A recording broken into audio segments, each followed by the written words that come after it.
It's the Flow Friday Sports Show, and joining me now to talk all things Sunraysia netball is the head Kanga Caitlin Vine from the Owen United Kangas. Caitlin, great to get you back on. How you doing? I'm good. Good to have you back, Caitlin. Now, before we address Sunraysia netball as a whole, just give us just a general Kangas report across the weekend.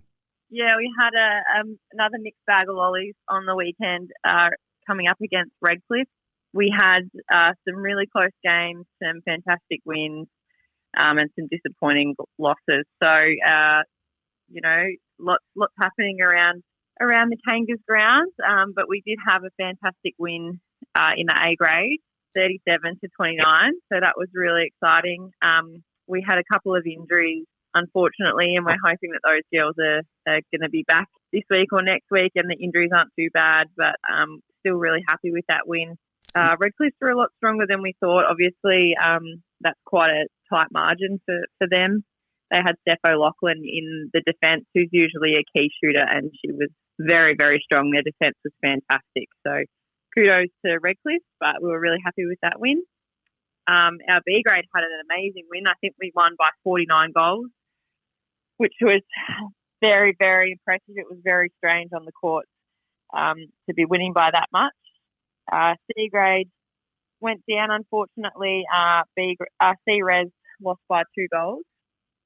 I think our 15-1s had a win, though. So a few wins, a few losses, but really happy moving into this week. Well, still a massive credit to your side, the A grade there, because you're a lock in third place on the table after that win. A very important win, no question about that. We'll move on to talking about Irimple. They played Mabine, and this one was an absolute thriller, Caitlin. It was. The 1 point difference. Mabine getting up in the end, which they'd be absolutely stoked about. Yeah, a bit of an interesting one.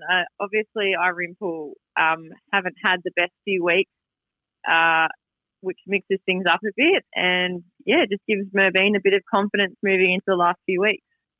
Now, the Mildura derby, there would have been plenty of eyeballs on this one. In the end, the away side, Mildura, too strong for South Mildura.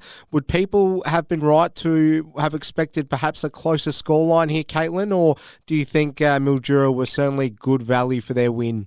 I certainly would have expected a closer score, considering I think Redcliffe played Mildura a few weeks ago and had a very, very close match. And South, who was sitting in that fourth position and a home game indoors, I thought they would have got a lot closer. Whether they had some people out or not, that's interesting. But, yeah, a good win for Mildura. They stick tight in that second position, but disappointing for South. Wentworth way too strong for Imperial, 72-30 in the end. A crushing win for the away side, Caitlin. Yeah, look, not unexpected there. I think we knew that Wentworth would do really well. That's probably one of their highest scores. I'd be interested to see how many of those Amanda Edwards shot. That's crazy. I know Liz Rowe, one of Wentworth's shooters, actually went back into goalkeeper this week as they were missing their main defence. So to win still 72-30 is a fantastic effort considering Wentworth didn't have their usual side. Imperials, as I said, a young side with 3 of their best out. And that would have been disappointing for them, but, as to be expected, Wentworth on top. Robinvale Euston with the bye. We'll take a look at the table, Caitlin, and as always, as what seems to be the case in Sunraysia netball, we've got a pretty exciting finish. The next few rounds are going to be tantalisingly close, I feel. We've got Wentworth sitting pretty in top, but then Mildura second, your mob, the Owen United Kangas in third, South Mildura in fourth, and that pretty much rounds out the top 4, but I dare say that there's going to be some close matches between now and the end of the season. So how do you see it sort of unrolling from here? Definitely. I mean, just looking at the points on that ladder, you would think that the top 4 wouldn't change. We've still got 3 games to go, so it might. But in South is sitting on 30 in 4th position, and 5th is Irimple on 22, sorry. So they could do it, but knowing that Irimple have lost a couple of their key players, I think it would be difficult for them to push and get up that far. But you never know what happens. Anything could happen, especially with our teams changing all the time. But I think for us, we'll hopefully solidify that third position and stay there and keep chipping away as we head into finals. Yeah, it's going to be all about what happens with that top four in terms of their remaining results and who carries the most momentum into the finals.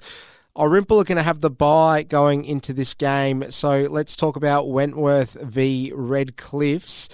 You would assume that unless some seriously shocking thing occurs on the weekend, that Wentworth will wrap this one up with one eye open, Caitlin.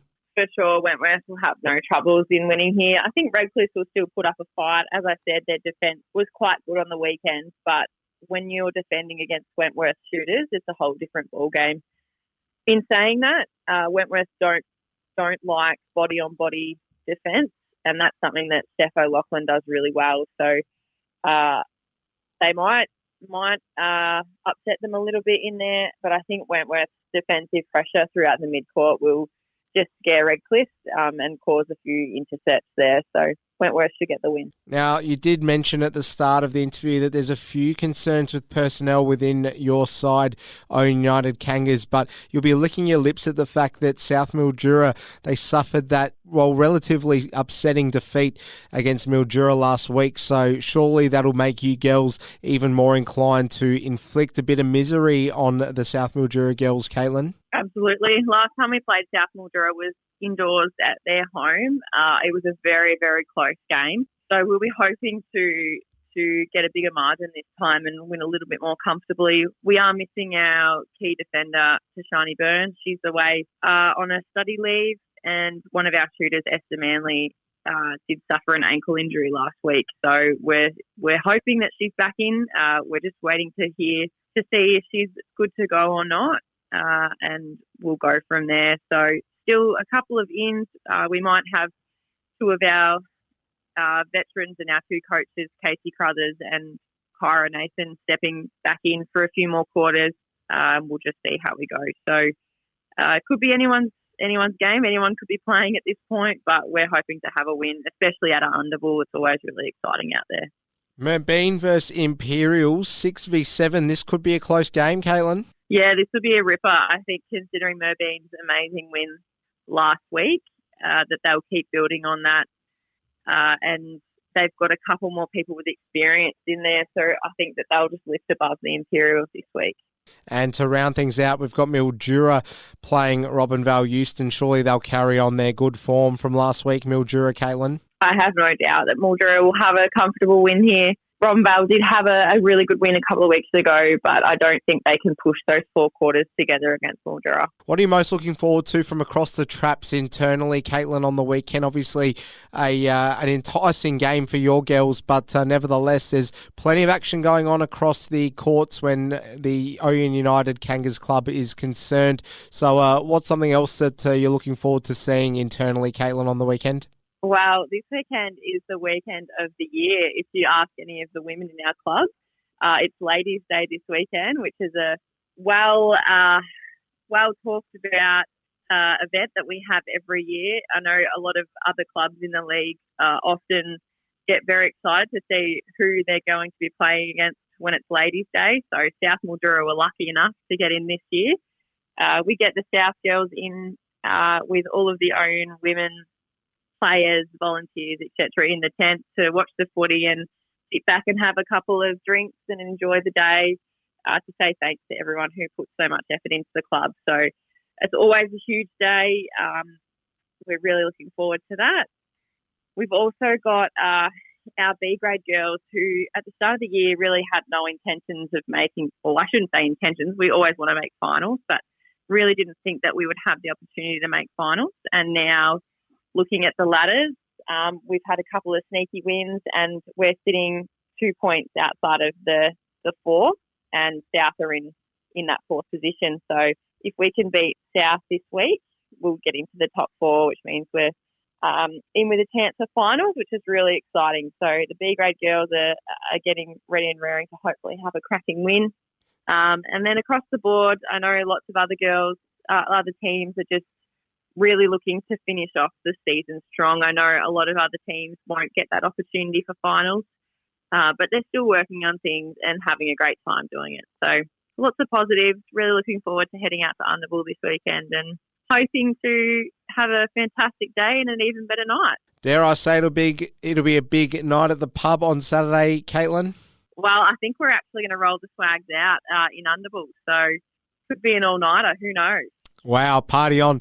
Great stuff. Caitlin Vine, excellent insights as always. Good luck to you and the entire Owen United Kangas club over the weekend. Thanks for joining us. We'll speak to you next week. Thanks so much. Go Kangas.